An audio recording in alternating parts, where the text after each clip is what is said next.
Bem-vindo à taverna da Não Tagarela. Sente-se, eu já vou atendê-lo.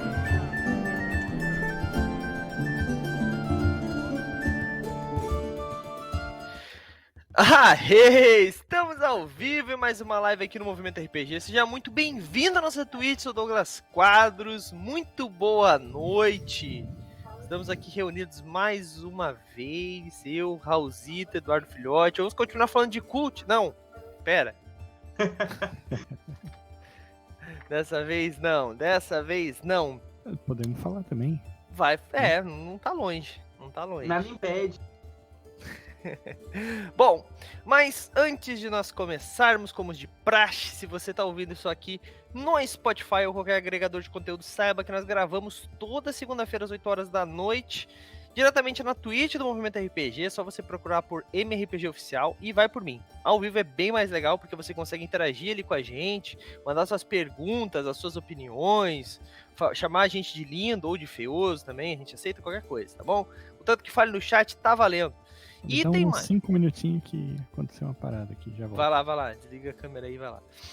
E lembrando que se vocês estiverem ao vivo com a gente na Twitch, vocês têm chance aí de participar de algumas coisas que podem acontecer aí muito em breve, ó, fica a dica. Outra coisa também que eu preciso falar, né, é que se você tá vendo isso aqui no YouTube, saiba que você precisa curtir o botão aqui embaixo, clica rápido agora, boa, isso aí, valeu. E também, se você não tá inscrito, se inscreve para não perder quando a gente postar novo conteúdo aqui, galera. Lembrando que, como eu disse, né, é gravado na Twitch do Movimento RPG ao vivo, é bem mais legal, tá bom? Mas se não der, não consigo, Douglas, não tem problema. É só você assistir aí, escutar, se você prefere ouvir podcast mesmo, tá bom? A experiência é a mesma, só com um pouco de atraso aí, porque a Twitch pede alguns, como é que eu posso dizer, algum privilégio, prioridade é a palavra, não é privilégio não. Bom, mas outra coisa também que eu preciso falar sempre é sobre o patronato do Movimento RPG.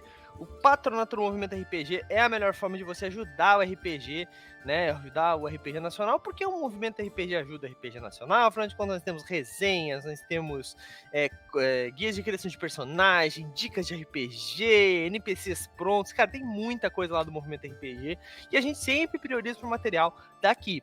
Por exemplo, o Eduardo Filhote está fazendo já vários textos para Império de Jade. Né? Império de Jade é um RPG nacional, criado aqui no Brasil, apesar de falar de um tema oriental, ele é brasileiro, galera. Então, né, claro que a gente acaba tendo, sim, conteúdo de outros lugares, faz parte também. Não dá para ser exclusivo também, mas a gente faz como a gente pode, né? O que podemos fazer, a gente faz. Então, para você se tornar um patrono é muito simples, galera. É só você entrar em movimentorpg.com.br/patronos e aí você vai. Eu deixei o link ali no chat para quem tá vendo na Twitch ao vivo com a gente ou no VOD, e aqui embaixo no YouTube tá nos links ali também, tá bom? Lá você vai encontrar as 4 formas de patronato. Você pode fazer uma assinatura pelo PicPay, pelo Padrinho ou pelo Catarse. Qualquer uma das 3 tá, supimpa. Ou então você pode mandar um Pix pra gente, né, diretamente pra nossa conta. Só que daí você precisa avisar pra gente, esse fui eu, tá aqui o comprovante. Como faço isso, Douglas? Manda um e-mail para contato@movimentorpg.com.br ou então você entra em contato conosco mesmo pela taverna do Não Tagarela, né, nosso WhatsApp, ou então você vai, sei lá, acha a gente. Tem milhares de redes sociais aí, todas elas estão lá, Movimento RPG, tá bom?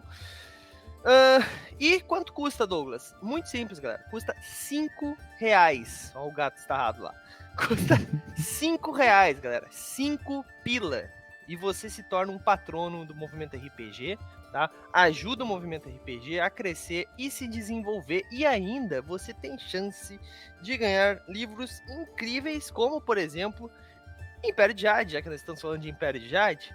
Ó, bonito, capa dura, um patrono no mês de dezembro vai ganhar um desses livros, e você, se entrar até o dia 30 de novembro, você concorre também, tá? Mas tem que entrar até o dia 30 de novembro, galera. Importante. Tem outras vantagens mais, mas para isso você entra lá em movimentorpg.com.br/patronos que você vai ver. Quarta-feira, tá? Tem data já. talvez atrase, mas provavelmente não. Nós vamos anunciar sobre o baú épico. Baú épico que vai conter a caixa da Vox, tá? A Vox Studios, nossos parceiros da Vox Studios mandaram uma caixa. Gente, essa aqui, ó, é minha, é aberta, tá? A que o nosso patrono vai ganhar, tá aqui, ó, lacrada. Eu nem sei qual é as miniaturas que tem aqui dentro, tá? Porque, ó, a minha tá aqui, ó, pra não dizer que tô fazendo... Só peguei um plástico, ó, não é, tá lacrado, ó, gente, não tá aberto, tá? Um patrono, tá? Esse mês nós vamos abrir o baú épico. O que é o baú épico? Ele vai custar R$50 a chave. A chave, você manda R$50 para nós. Nós vamos dar para você uma chave digital chamada chave épica. Você vai comprar essa chave por onde? É igual a assinatura? Não, você vai comprar a chave épica lá no site da loja do Movimento RPG. loja.movimentorpg.com.br, tá bom? E lá você vai comprar uma chave épica. A chave épica custa R$50. Essa chave, ela te dá direito a concorrer o baú épico, tá? Se você não ganhar naquele mês, ela se mantém, ou seja, ela não é destruída. Ela só vai ser destruída quando você ganhar. Pô, Douglas, mas eu sou patrono há muito tempo e R$50 fica um pouco complicado, né? Podia liberar um pouco mais barato. Então, gente, para quem é patrono de R$5, 10, 15, 20, 25, etc., vocês podem transformar a chave simples de vocês em chave épica. Cada chave simples, como já foi dito milhares de vezes, custa R$5. A chave épica custa 50. Então, se você juntar 10 chaves simples, você transforma ela em uma chave épica. Essas 10 chaves simples, daí sim, vão ser destruídas. Daí você vai ter uma chave épica. Posso fazer o inverso, Douglas? Não. Transformou em chave épica, é chave épica. Ponto final. Tá bom? Todas as regras e todas as informações eu vou passar ainda, tá? Quarta-feira nós devemos fazer um anúncio nas nossas redes sociais, então fiquem de olho, tá bom? Gente, essa caixa vem 5 miniaturas. Pô, Douglas, então a gente vai pagar R$50 por essa caixa? Não. Essa caixa vem 5 miniaturas e você pode fazer a assinatura dela, né? Lá no site da Vox, né? No Catarse da Vox. Eu vou deixar o link aqui também, ó. Já vou pegar aqui, ó. Mas é só você procurar aí por catarse.me/Vox, com X, né? De caixa, da Vox. Tudo junto. Box da Vox. Tá? Deixei o link ali no chat também. E o apoio mais em conta, né? O mais básico é R$50, você recebe essa caixa, tá? O nosso apoio é um patrono que vai concorrer, não é a mesma coisa, tá, galera? Nós não vamos concorrer com os nossos aliados, afinal de contas, né? Como é que funciona? Você compra a sua chave épica e você vai concorrer a um box da Vox, uma camiseta da Bardos Studio, perdão, da Bardos Shop, é Vox Studio Bardos Shop, eu tô bem louco. Da Bardos Shop, que é uma loja de camisetas iradas, e eles vão estar entrando aí também no baú épico, tá bom? Você concorre a um livro de RPG, ainda não definimos qual vai ser o livro, mas vai ter um livro físico também. E você concorre a um Era do Abismo. Esse mês, já vou anunciar qual é o livro, nós vamos dar para para o patrono que ganhar, um livro A Era do Abismo, tá bom? Sem custo para você na sua casa, tá? Estes 4 itens vão ser dados para um patrono no mês de dezembro, tá? A partir de quando nós liberarmos o baú épico. O baú épico vai ser bem pouco tempo, os patronos vão ter bem pouco tempo. Esse primeiro provavelmente vai ser para patronos, não sei se alguém vai assinar, mas se assinar, boa sorte aí, tá bom? Logo mais estaremos dando mais informações sobre isso. Fiquem de olho nas redes sociais, tá bom? Feito! Segunda coisa que eu tenho que falar aqui, né? Falei do Streamlabs, falei da caixa da Vox. Não falei do Streamlabs, era isso que eu tinha que falar. Outra forma que você tem de ajudar o Movimento RPG e, consequentemente, interagir com a gente eu já vou deixar na coleção correta aqui o link, ó.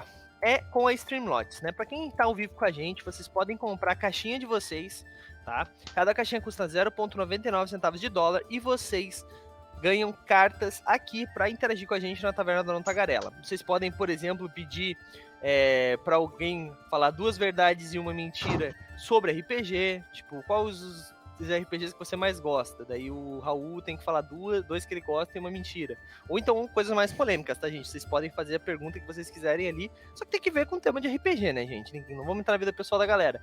Vocês podem dar um susto na galera, vocês podem pedir um conselho, pode pedir algum convidado. Tem várias cartas legais que você pode fazer, tá? É bem legal.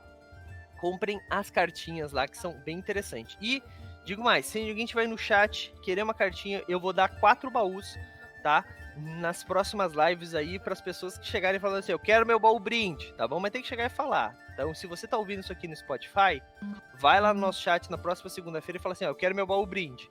Se já tiver dado, paciência, se eu não tiver dado, você vai ganhar. E Raul e Edu não vale, óbvio. Bom, é isso então, deixei o link ali para a coleção da Taverna da Tagarela. Vamos agora para a nossa live. Hoje vamos falar sobre uma coisa que me tirou muito do sério há um tempo atrás, que é um assunto bem pertinente na realidade, que é o cânone importa, né? Para quem não sabe o que diabos é cânone, seria a história oficial, né? E o que tu quer dizer com história oficial? Vou usar um exemplo bastante conhecido e bem clássico. Tormenta. Tormenta tem os livros, Tormenta tem toda uma história em torno de Tormenta, tem os quadrinhos, etc, etc, etc. Como diz os meus antepassados, em certa feita, né? Em certa feita, deixa eu baixar um pouquinho aqui o volume do fundo, mas em certa feita, eu estava em uma mesa de Tormenta 20, e eu não me lembro exatamente qual era a ação que eu queria fazer, mas eu queria fazer uma coisa, que era contra o cânone. E o meu narrador falou assim, não, tu não pode fazer isso, porque esse personagem, ele tá na história e daqui a tanto tempo ele vai fazer isso. Eu falei assim, foda-se, é RPG. Eu posso fazer o que eu quiser, se eu matar esse cara, ele não vai estar lá, coisas vão acontecer, te vira teu narrador. Falei isso? Não, mas eu deveria. mas isso, o que eu quero dizer com isso? Isso é uma coisa muito importante que os narradores precisam aprender, que os jogadores estão livres, né? Não é uma história linear. Mas até que ponto a gente pode, perdão a palavra, cagar para essa história que um RPG apresenta, né, e começar a fazer uma coisa diferente. Por exemplo, no meu Call of Cthulhu, o Cthulhu, na verdade, ele é um pet. E todo mundo tem Cthulhus no... Porra, o jogo tem uma temática também, né? Então, qual a medida, né? Então... Tem um jogo pra isso, chama Poketulo. Poketulo. Eu não tô inventando isso, tá? Meu Deus. Tá então bom. Sim, Douglas, você pode desvirtuar a lore a esse ponto. Mas aí que tá, eu posso, mas daí vai ser um Call of Cthulhu ou vai ser um Poketulo? Entendeu? Justamente. Está na terceira edição, inclusive, vou deixar o link ali pro Drive-Thru RPG. Aí, ó. Então, assim, vamos lá. Foi quem deu essa ideia, né, desse tema, foi o Raulzito. Então, Raulzito, o que tu pensou? Era mais ou menos isso? Mais ou menos, ou eu tô chorando pitanga e errei tudo? Não, era bem isso. Na real, eu tive essa ideia porque eu curto muito Vampiro à Máscara, né? Assim, o fato de eu escrever texto sobre os clãs no site, eu acho que denuncia um pouco.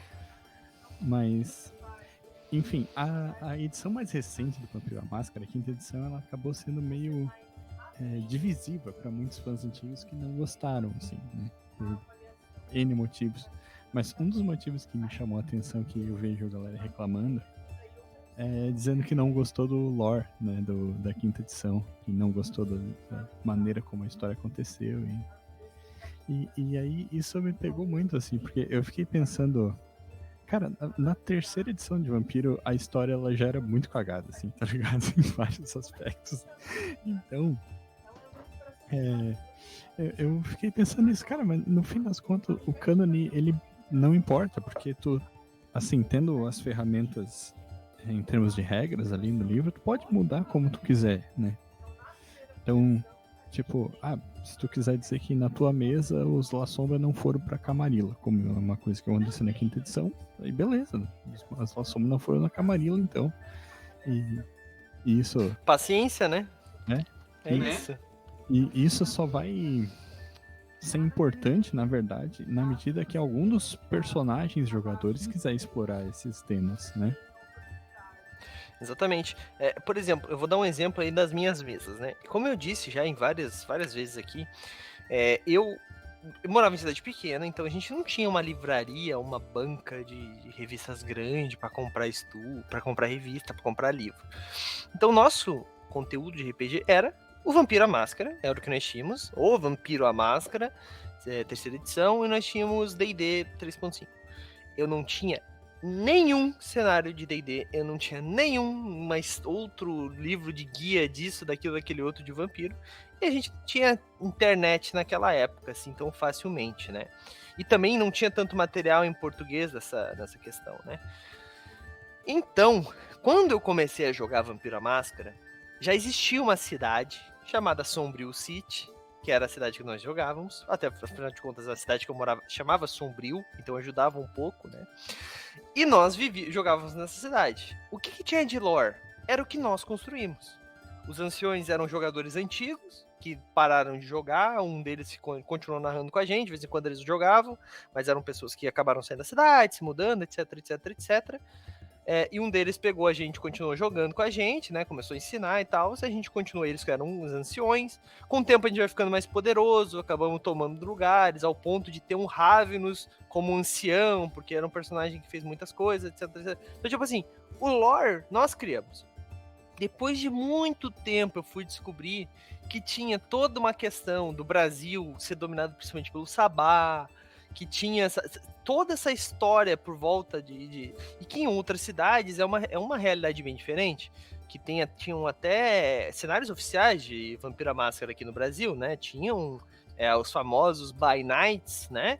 E teve vários aqui no Brasil que decolaram bastante, né?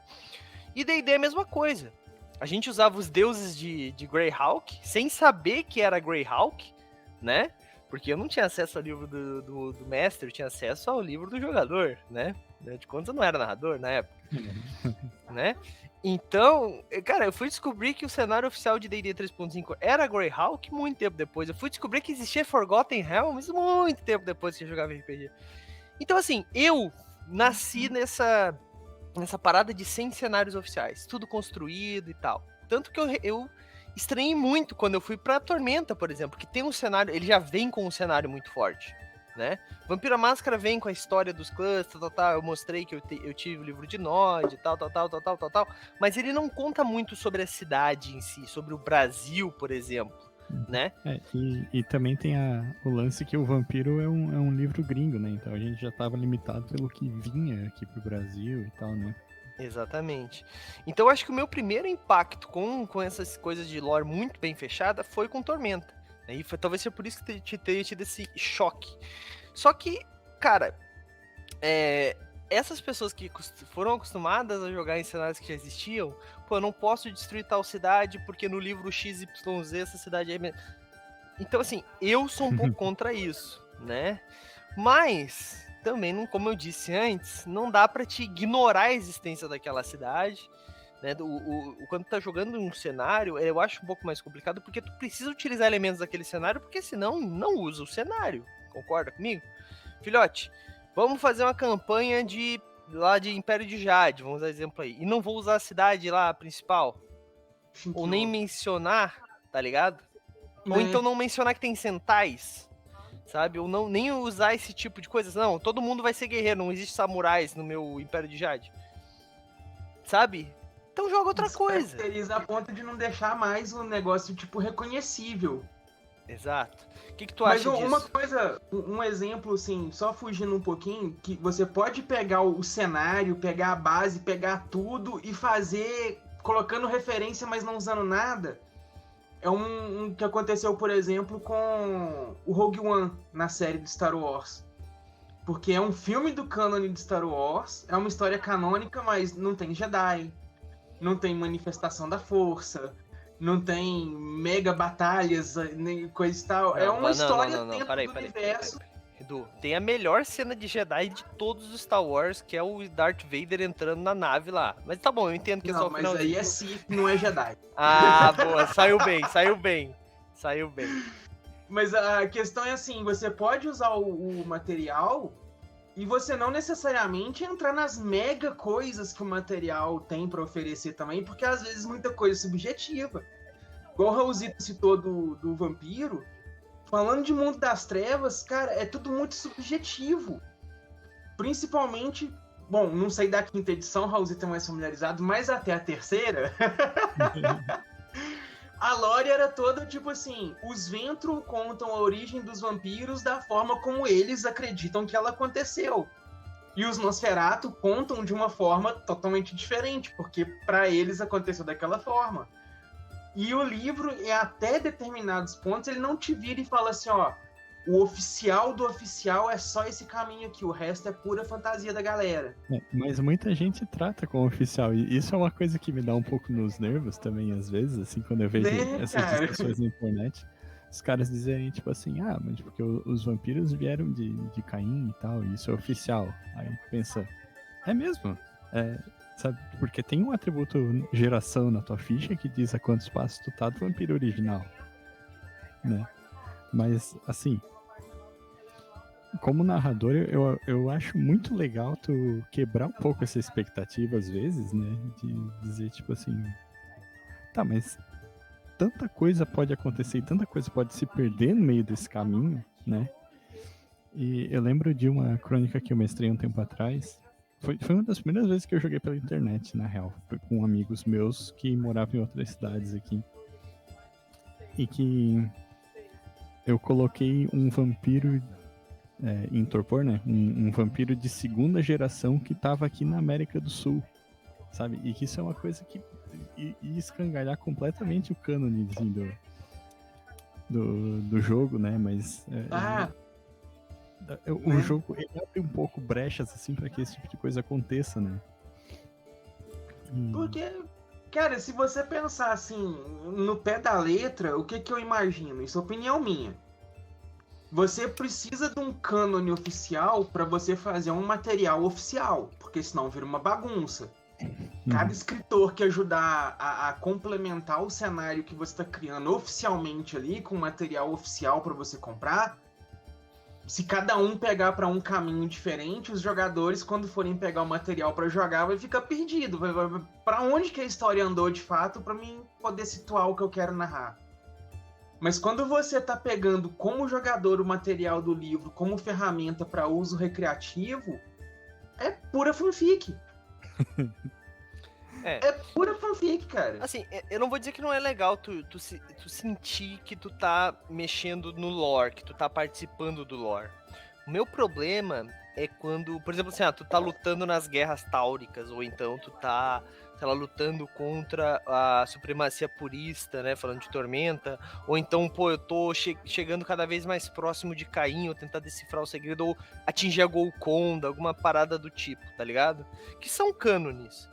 É legal. O cara que seguir isso é legal. São coisas que o livro apresenta, que tu pode perseguir, que tu pode ir atrás, que tu pode chegar nessas informações, tu tentar achar Lúcifer, por exemplo, jogando Demônio à Queda, ou então atingir a Ascensão, jogando Mago e tal, lutar contra a tecnocracia e tudo. É muito legal tu fazer as coisas que estão no cânone. É mais legal do que tu só jogar aventuras criadas pela cabeça doentia do teu mestre. mas eu acho que o maior problema tá quando isso se torna um obstáculo. Quando pode ser um limitador. Exato. Eu acho que o cânone ele funciona como uma ferramenta, né? Não como um... E quem tem que procurar esse cânone é o jogador muito mais do que o narrador. Eu acho que assim, se os jogadores não querem ir pra guerra contra a supremacia purista, eles querem ir pro outro lado do cenário, achar, pilhar masmorra e etc. Cara, não obriga os teus jogadores a fazer, porque o cânone diz que vai ter uma guerra e, cara, eles não estão a fim de jogar uma campanha que tenha uma guerra. Pô, mas eu quero narrar uma guerra. Então acha jogadores que querem jogar uma guerra, que querem jogar essa aventura da supremacia purista. É fácil de achar jogadores hoje em dia, gente. A gente tem o Quest Finder rodando aí, versão 2.0, linda demais. Mas, gente, então assim... Antes, né? Hã? Ou combina antes, né? Sessão 0. Então... sobre a guerra da supremacia purista. Mas é que, por exemplo, assim, vou dar um exemplo que aconteceu comigo, tá? Eu tenho meu próprio cenário, né? E é bem mais fácil de tu movimentar as coisas quando tu tem teu próprio cenário, né? Mas eu criei uma história e tal, e a ideia era que eles fossem seguindo um caminho, levando um nobre, que eles não sabiam que era um nobre na época, até eles estavam meio que explorando o mapa. Eu aproveitei isso para criar mais elementos do mapa do cenário que eu estava desenvolvendo, né? Lógico. Então o que eles estavam fazendo? Eles estavam fazendo reconhecimento de terreno pro rei, basicamente descobrindo onde é que tinham cidades e resolvendo conflitos no caminho. Aventura simples, e começaram matando lobinho e depois foram salvando as cidades, né? À medida que eles foram crescendo como aventureiros. Só que em determinado momento, eu notei que eles não queriam fazer mais aqui. Eles estavam querendo fazer outras paradas. Eles estavam querendo, sei lá, lutar na guerra. Daí foi o contrário, lutar na guerra que estava acontecendo lá no outro continente, que eles descobriram isso por causa de sei lá, de uma coisa que aconteceu ali, um plot que eu fiz, ou uma outra história que eu fiz desse mesmo cenário com outros jogadores que eles acharam legais. Então eu simplesmente movi eles, cara. Tipo, beleza, vocês foram convocados para ir pra... Escutar os jogadores é muito importante. Então, tipo assim, por mais que eu tinha um lore, eu tinha uma história, eu tinha um cânone meu, vamos dizer assim, que eu queria que eles fizessem, né? É o que a gente sempre fala quando a gente tá falando de RPG, que é não guie os seus jogadores. Não faça uma linha mestra. Faça com que, né, pequenos tópicos sejam atingidos à medida que eles vão indo perseguindo esses tópicos. Senão, deixa eles ir pra onde eles quiserem, cara. Porque jogar RPG linear é muito chato. Posso Pra falar isso de tem milhares os de videogames, mesas. né, cara? Vai jogar um Final Fantasy da vida, vai jogar um Dragon Quest. Exatamente. Seja feliz. Exatamente. Eu joguei uma campanha de Dragonlance uma vez que foi triste. Foi bem complicada, assim. Eu joguei 2 campanhas de Dragonlance, espero que os meus narradores não escutem isso. Uma delas foi muito boa e uma delas foi muito triste. Porque uma delas foi a gente fazendo coisas que o cara queria, tá ligado? Então, tipo assim, mesmo cenário, perspectivas totalmente diferentes. Uma delas eu abandonei, uma delas eu finalizei, tá ligado? Então, tipo, cara, não faça isso. Seja flexível, escute o que os jogadores querem fazer. Não dá pra fazer isso que eles querem fazer sempre também, né? Não dá pra fazer uma rinha de gnomos simplesmente porque os caras estão afim de que tenha uma rinha de gnomos naquela cidade, mas na medida do que eles tiverem interesse, né? Eu acho que é interessante. E o cânone, ele tá ali exatamente como o Raul disse, como uma ferramenta, como um suporte pra isso, né? Não, vocês não conseguem fazer uma rinha de gnomos porque não tem gnomos nesse cenário. Beleza, é possível. Pô, narrador, mas eu queria muito fazer um gnomo. Tá, então vamos botar um gnomo. Como tu tá ali? Como é que tu veio pra essa outra dimensão? Já joguei em cenários, uma de Dragonlance, inclusive não tem orcs em Dragonlance. E tinha um cara que ele fez um meio orc. Da onde ele veio? Sabe? Então tem todas essas questões. Quando a gente joga um RPG de fantasia, a gente tem muita liberdade, ao mesmo tempo que nós temos algumas limitações lógicas.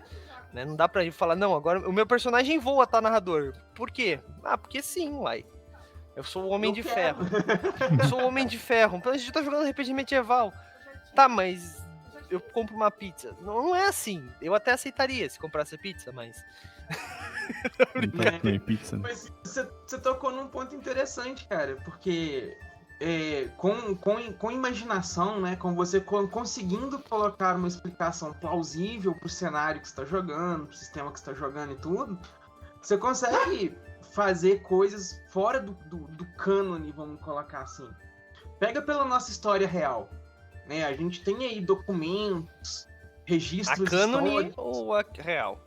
A real mesmo, a história com H. Ele não entendeu a piada. Caramba. Porque hoje em dia nós temos a história real e a história cânone, que é a que é real sem as fake news, né? Né, tipo isso. Mas aí se a gente pegar pela nossa história mesmo, o que acontece? Tem documentos, estudos e tudo que te traçam aquela linha histórica, mas muita coisa ainda é teorizado como realmente aconteceu. A gente tem aquele momento ali como um acontecimento histórico, mas quem garante que de fato aconteceu realmente como aquele historiador está falando que aconteceu em todos aqueles detalhes?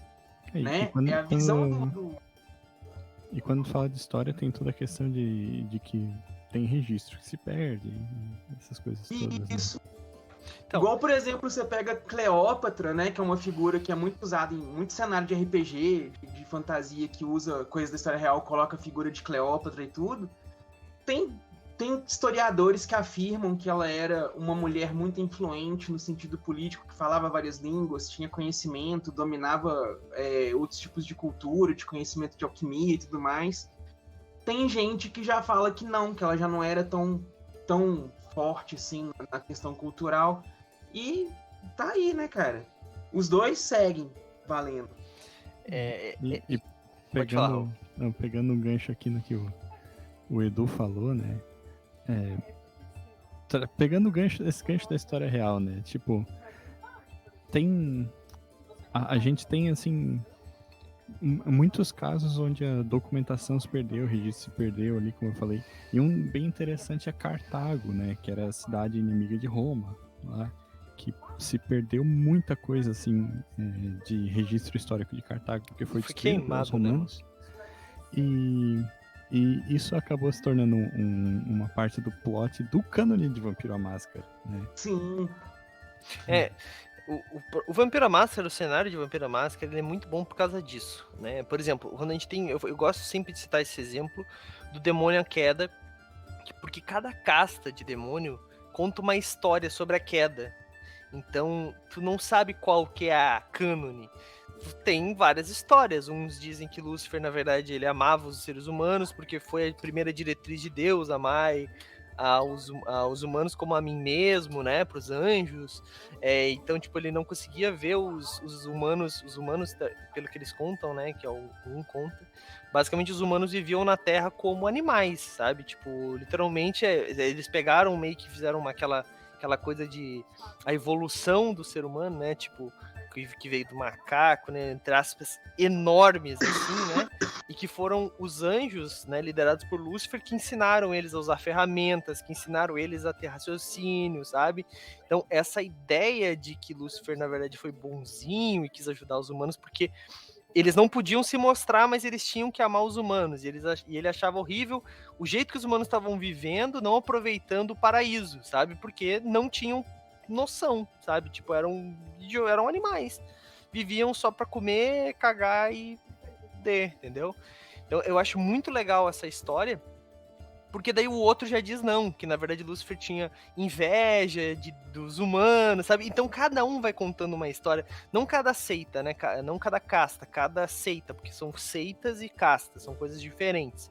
E cara, isso é muito legal, porque mostra que no próprio mas no próprio demônio, no próprio mundo das trevas, eles têm vários cânones. Aposto que, por exemplo, falando agora de uma coisa que o Edu manja pra caramba, no lobisomem tem várias histórias sobre o porquê que os lobisomens fizeram o que fizeram, né? Que tem um cânone que os lobisomens, historicamente, eles destroçaram todos os outros metamorfos, né? Tinha uma coisa assim, né, Edu? Que é o Impergion e a Guerra da Fúria. Exato. Os lobisomens bancaram os supremacistas dos metamorfos, né? E saíram chacinando geral. Mata um, mata geral. Mas eu aposto que tem mais de uma história sobre isso, né? Cara, é igual o vampiro também, né? Cada tribo conta sobre a Guerra da Fúria de uma forma diferente. Conta sobre a criação das tribos de uma forma diferente. Até a visão das tribos caídas, né? Cada um conta o mito de como as tribos caíram de uma forma diferente. Igual... Isso é muito legal, cara. Né, cara? E aí, o cânone de lobisomem, até puxando esse gancho, ele é muito pouco explorado. E quando você começa a pegar as outras raças metamórficas, né? Os Corax, Nuisha, Ananase, e por aí vai, cada um deles já conta a história do mundo das trevas inteiro de uma forma totalmente diferente da visão que os Garous têm. E o Brasil, por exemplo, né, que é um lugar extremamente rico, uma biosfera extremamente rica para a ideia do cenário, é muito pouco explorada. Tanto que o que a gente jogou na campanha aqui do movimento, né, de Mar de Mortes, é praticamente tudo fora do cânone do livro. Porque se fosse pelo cânone era, não vão para o Brasil. Acabou o cânone.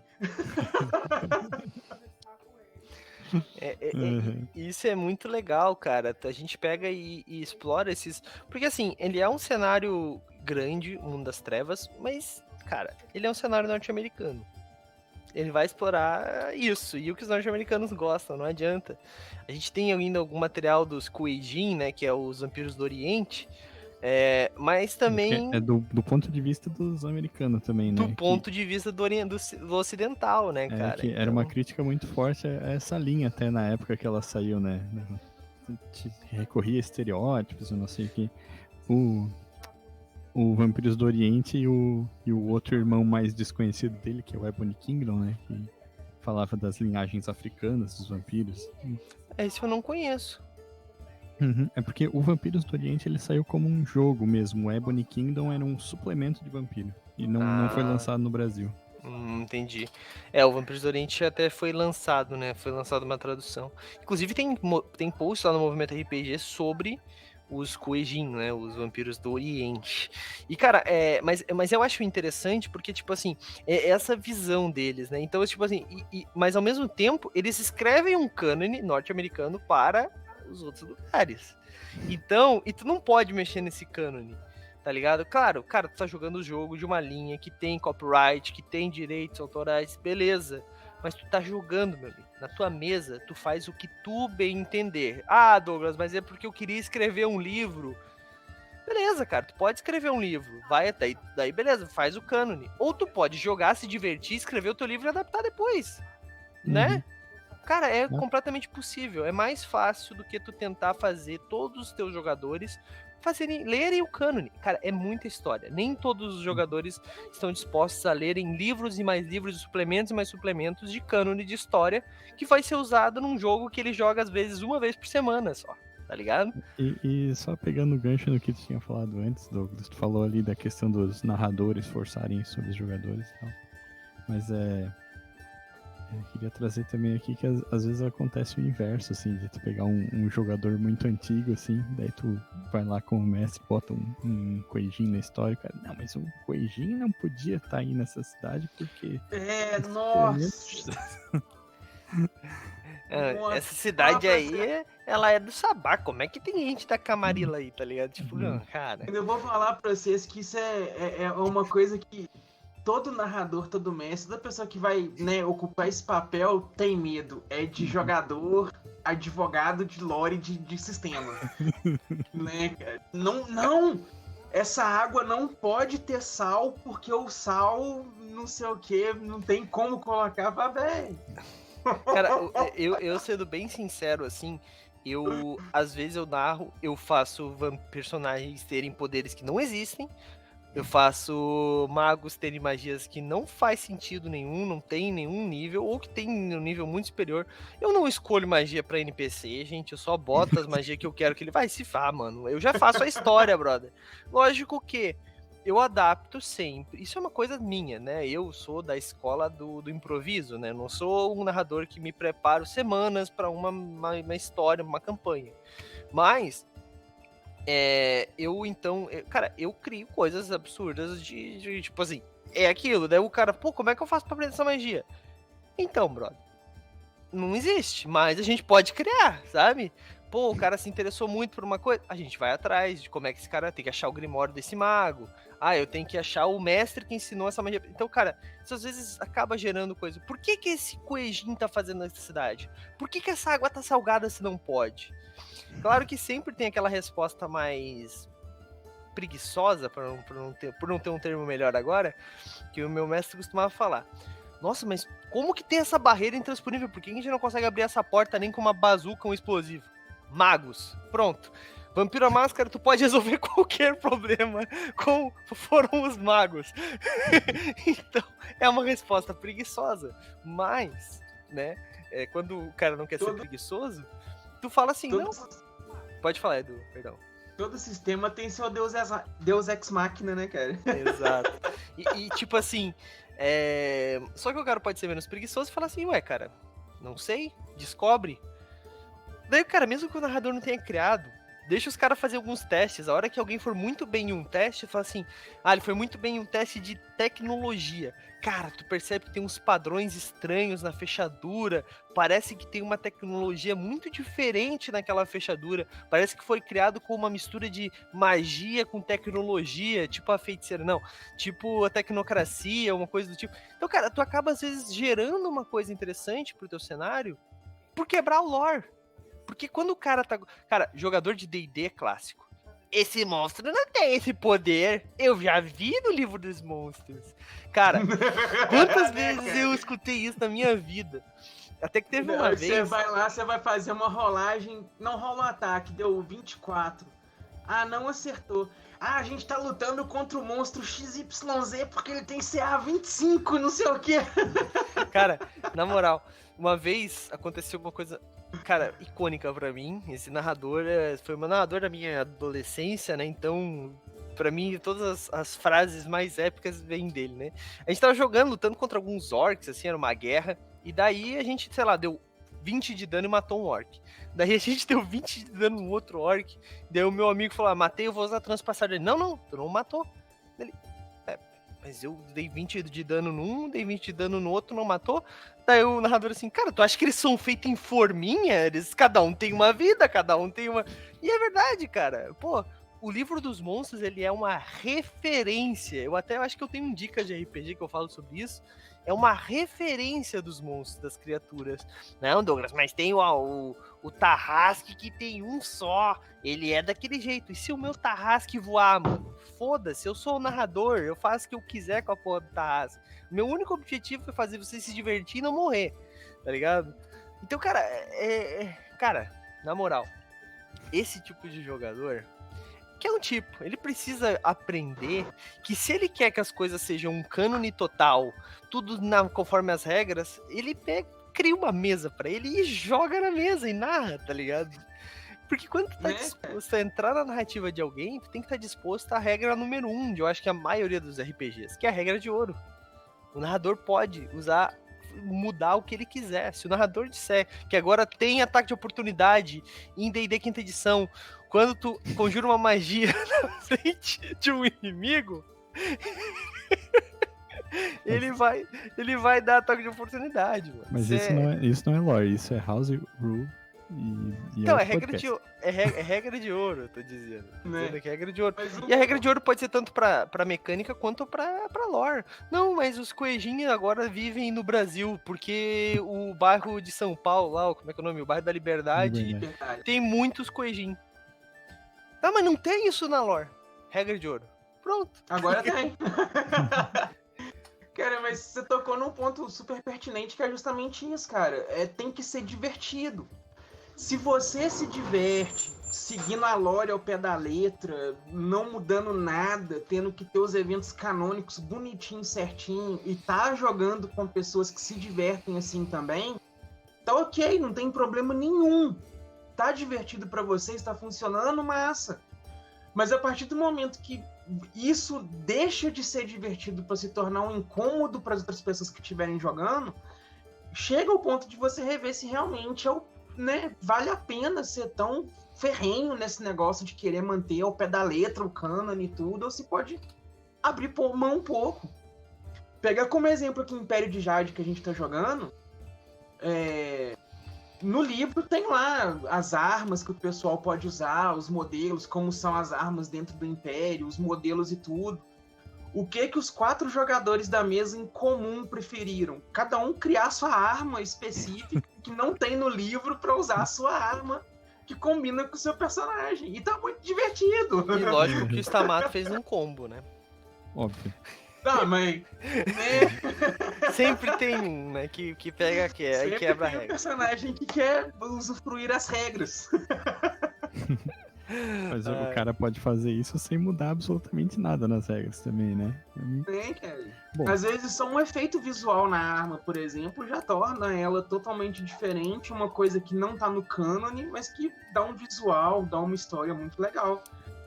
Você vê um coelho segurando um remo e lutando como se fosse uma espada, é um negócio muito legal. Uhum. E uma coisa que eu lembrei agora, assim, uma maneira muito legal chocar jogadores antigos de vampiro, assim, tá ligado? Tu mestra pra eles em uma cidade onde o príncipe da Camarilla é um Ravnus, assim. E tu vai ver todo mundo arrancando os cabelos, assim, como? Meu Deus do céu, isso é impossível. Cara, eu vou falar pra você um negócio que uma das coisas mais legais que eu já vi de vampiro pra jogar veio numa Dragão Brasil bem antiga. Da época que ela era grandona ainda, antes do formato menor. Pode crer. Que chamava Projeto Kainitech. Que era uma ideia de uns cientistas que conseguiram pegar uns vampiros e fazer uns experimentos de implantar coisa cibernética no corpo do vampiro. Cara, eu achei um negócio doido pra cacete. E todo mundo que eu encontrava que lia vampiro e jogava, falava, nah, esse negócio é muito ruim. Foge totalmente do lore, não sei o que. Eu falei, cara, foda-se o lore, o negócio é muito massa. É um vampiro biônico, mano. Como que isso não é legal? A questão é que assim, cara, o lore, ele é legal. É legal tu ler, tu se preparar, tu estudar, mas é legal, o RPG, ele tem isso, ele é legal quando a gente cria as nossas coisas, quando a gente adapta, quando a gente entra no universo, porque se a gente não entra no universo, a gente não se aprofunda, e se a gente não se aprofunda, a gente não cria bons personagens, como jogador, tá? Porque o que acontece? Se eu tô lá nesse universo criado por um gringo, jogando com um cara que estudou tudo que esse gringo criou, e eu não posso inserir a minha personalidade, o meu personagem, que ele é XYZ e quebra esse lore, isso vai ficar chato pra mim. E eu vou ter que me adaptar pra jogar com uma coisa que o cara quis. Então cria uma ficha pra mim, tá ligado? Eu jogo, assim, sendo sincero, eu, Douglas, que jogo há sei lá quantos anos RPG, tenho experiência, jogo há bastante tempo, jogo muito, jogo com muita gente, jogo. Cria uma ficha pra mim, independente do que ele for, eu jogo, qualquer coisa. Mas não é todo mundo que é assim. Isso acaba afastando muito o jogador. Porque tu chega em algumas mesas, o cara chega e fala assim, ó, tu precisa ler o livro XYZH2M472 e todos esses suplementos aqui. 42 GB de arquivo. Cara, o jogador novato, eu conheço, o Senhorá, vou usar o exemplo do Senhorá aqui, o nosso editor, lindo, maravilhoso. O Senhorá não gosta de ler, mano. É pessoal, cada um tem os seus gostos. O cara edita podcast que nem um filho da mãe, o cara é muito bom nisso, então ele gosta de ouvir. Né? Tanto que ele aprende muitas coisas no Dicas de RPG, quando ele tá editando, etc, etc. Por isso nós fazemos Dicas de RPG, né? Pra dar dicas pra quem não quer escutar, ler livro. O que ele leu pra jogar D&D? Ele leu sobre o jogador, né? Sobre o... Caramba, eu esqueci. Sobre o guerreiro. Ele leu sobre as habilidades dele e sobre a raça. Cara, é o que importa pra um jogador. É o que tu faz. Pô, vou ter que ler toda a lore. Cara, se tu não fizer um personagem que é historiador, que é bardo, que é essas paradas, tu não precisa. Mesmo que tu faça, o narrador que tá ali, se ele vai utilizar essas coisas do cenário, ele precisa saber. O jogador não precisa ter todo esse conhecimento. Isso afasta muita gente. É por isso que o cara faz o teste lá de conhecimento de bardo, né? Exatamente. Exatamente. Na edição 3.0 era conhecimento de bardo, não sei como é que é daqui. Agora não, meio que não tem isso. Uhum. Mas tu pode fazer qualquer teste de perícia lá, como se tu tivesse meia graduação, pelo menos. Uhum. Mas, gente, o papo tá muito bom mesmo, de verdade. Mas nós estamos batendo nosso tempo aqui. Vamos começar a encerrar. Eduardo Filhote, pra gente encerrar então teu ponto final. E depois, já que se quiser emendar com o jabá, ou melhor, vamos deixar os jabás pro final. Dá o teu ponto final, depois eu faço mais uma rodada de jabás daí pra gente fechar a conta e passar a régua. Pra mim é igual eu falei mesmo no começo. O cânone é legal pra você ter um material oficial, uma história linear pra você seguir, um material pra você acompanhar, pra ter como referência. Mas na hora de você jogar, criar sua história, é fanfic. Coloca os eventos da forma como você quiser, insere os personagens que você acha mais conveniente, eventos que não estão narrados na lore oficial pra complementar. E o que for divertido e que funcionar pra vocês, é isso que deve ser feito. Vai no caminho da diversão. O resto é pura consequência. Show de bola. Concordo. Gênero, número e grau. Raulzito. E você, Raulzito? O encerramento aí. Final agora. Bom, eu concordo com o que o Edu falou. E eu vou acrescentar mais uma coisa ainda, né? Como eu tinha dito antes ali, o lore, um cenário, o cânone, ele é uma ferramenta. E como narrador, tu pode usar essa ferramenta para surpreender os jogadores, às vezes mudando coisas do cânone, né? E como jogador, né, é muito interessante às vezes tu tentar ir um pouco além do que tá lá, né? Tipo, buscar referência, mas tentar fazer alguma coisa diferente também, né?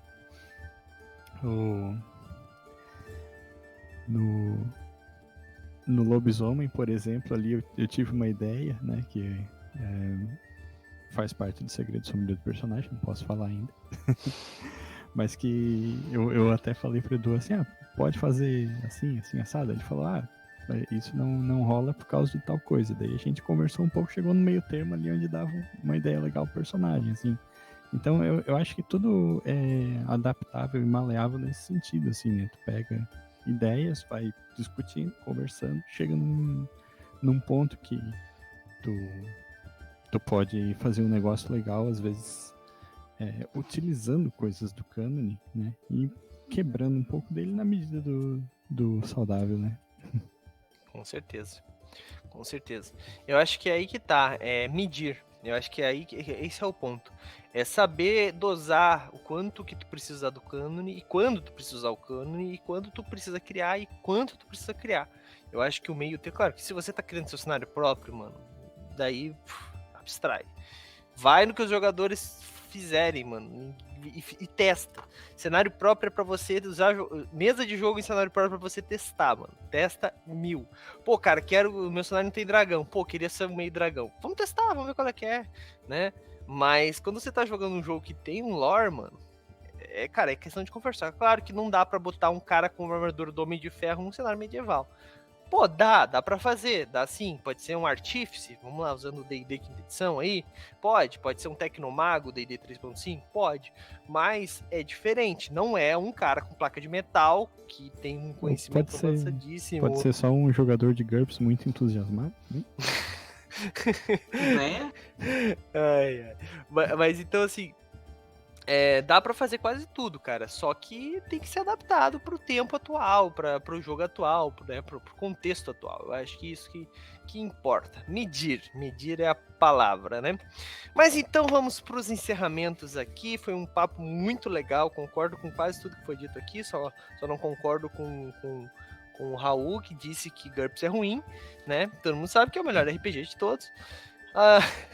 Eduardo Filhote, faz teu jabá aí, Eduardo, onde a galera pode te encontrar. Fala também sobre as suas redes sociais, quer que eu deixe o Linktree ali, aproveita. Então, pessoal, eu tô lá no MachineCast, que é um podcast sobre experiências nostálgicas. Toda segunda-feira sai cast novo, inclusive hoje saiu um castzinho aí sobre os golpes mais poderosos dos animes. Então, dá uma passadinha lá, só jogar MachineCast que você acha em qualquer lugar. Aqui no Movimento RPG, especialmente essa semana, tem muita coisa minha rolando. Então, se você quiser passar para conferir.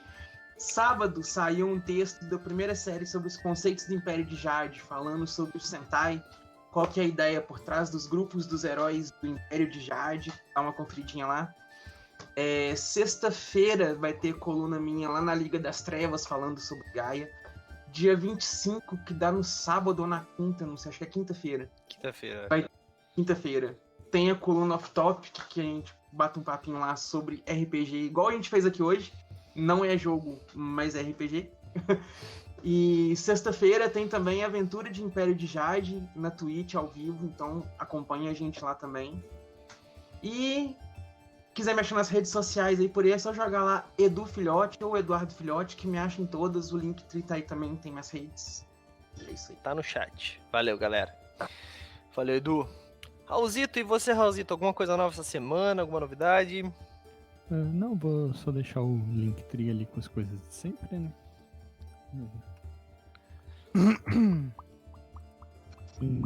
Quem acompanha já sabe, quem não acompanha clica ali e vê as coisas.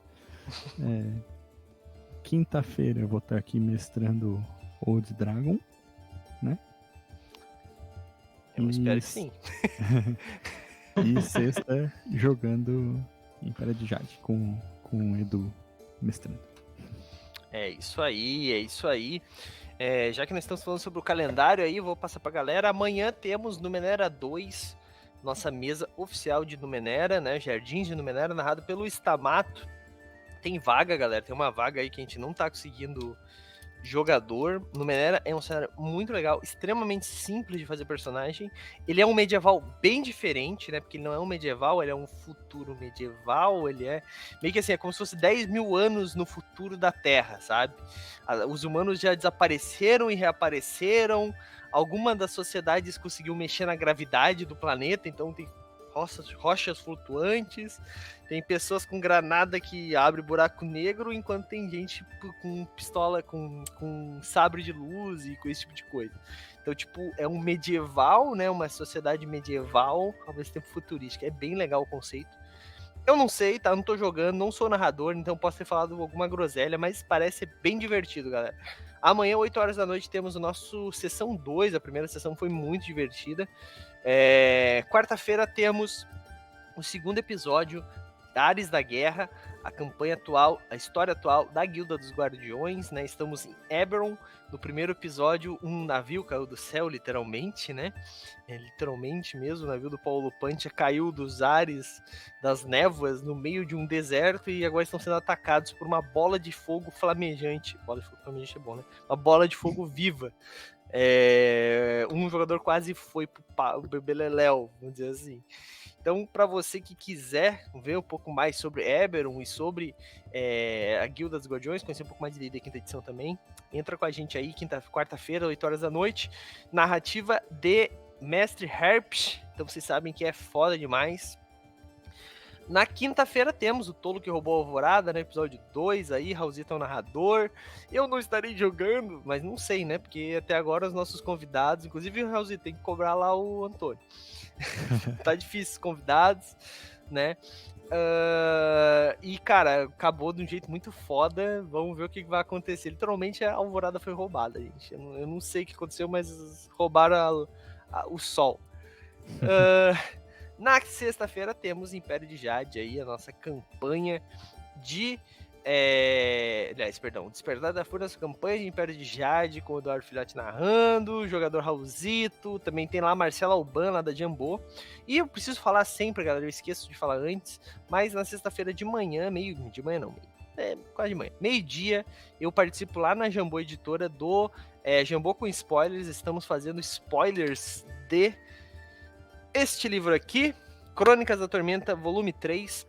Em breve vai ter resenha de conto a conto, tá lá no Movimento RPG, com dicas de plots baseado nos contos de Cassaro, Karen Soarelli, Deisvalde. Gente, tem muitos contos legais e tem muito autor novo nesse livro, tá? Que foi um concurso, uns autores aí que estão prometendo muito, inclusive, né? Eu gosto muito da Karen, gostei muito do conto dela, mas tem um autor que o quarto conto que eu li, cara, eu quero um livro só deste personagem, mas pra isso você precisa ver o Jambô com Spoilers, tá no Void aí, se você for lá na Jambô Editora, você vai encontrar eu falando sobre, beleza? É isso, galera, acho que temos um assunto bem legal, bem fechado, nós nos vemos aí na semana que vem, na taverna, né, mas em qualquer outra coisa aí, amanhã, 8 horas da noite, em Jardins de Numenera. Vejo vocês lá, falou!